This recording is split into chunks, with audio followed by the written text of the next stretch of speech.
బుడిదానికి వచ్చేసి మళ్ళీ వాంతులు అయిపోయినాయండి. కూర్చున్నాను పాలు పోస్తున్నాను నేను. చూడండి అసలు అలా అయిపోయింది. అసలుకి ఏం చేయాలో అర్థం కావట్లేదు. రాత్రి అంతా నిద్రలేదు, ఏం లేదు. ఇప్పుడు తెల్లారి వస్తుంది. 10ంటికి హాస్పిటల్కి తీసుకుని వెళ్ళాలిగా. ఏం చేయాలో అర్థం కావట్లా. విజయవాడే తీసుకుని వెళ్ళాలి. మనం అంతకుముందు తీసుకెళ్ళిన కదా బుడిదాన్ని బాగా సీరియస్గా ఉంటే అక్కడికే తీసుకుని వెళ్తారు. అమ్మ నీ గురించే చెప్తున్నా. ఏం చేయాలో అర్థం కావట్లేదు. టెన్షన్ ఎక్కువ అయిపోతుంది. అసలు బాడీకి రెస్ట్ లేదు.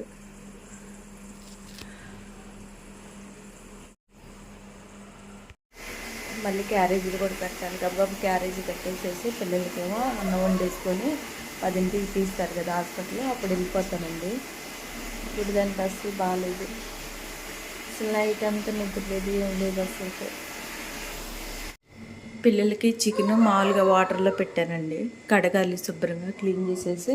ఇదిగో రైస్ కూడా పెట్టేసి నానబెడితే ఆ తర్వాత నీళ్ళు వంపేసుకొని సన్నీలాగా స్టవ్ వెలిగించవచ్చు.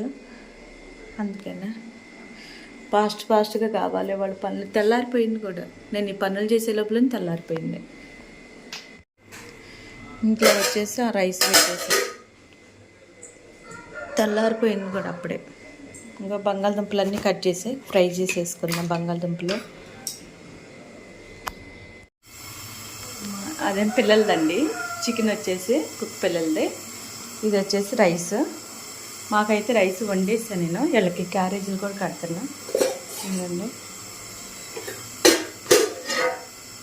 మన రైస్ అయిపోయింది. బంగాళదుంప ఫ్రై చేసా. బాగా సౌండ్. ఇక్కడ ఎంత వేడిగా ఉంటుందో. చలికాలం అయినా సరే వంటగదిలో మట్టికి వేడిగా ఉంటుంది. బాక్స్ కోసం వెతుక్కుంటున్నాను నేను.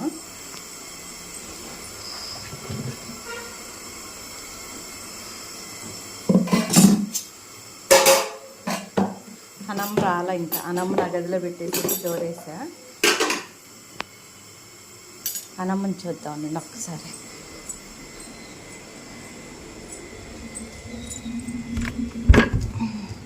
ఓలమ్మో లేచిపోయింది కూడా. కడుపు మండినట్టు అంతసేపు ఈ గదిలో ఉంచారు కదా, అందుకని పాపం వచ్చేసింది పిల్లకి. సారీ వీళ్ళిద్దరి మాటల్లో అన్నమ్మ అలి కూర్చుంది. సన్నీ వేసింది. సన్నీ పడుకోండి ఇంక లగోలా. ఇటేమో ఏం పడుకొని ఏం లగోలా. ఓలి పిచ్చి పిల్ల.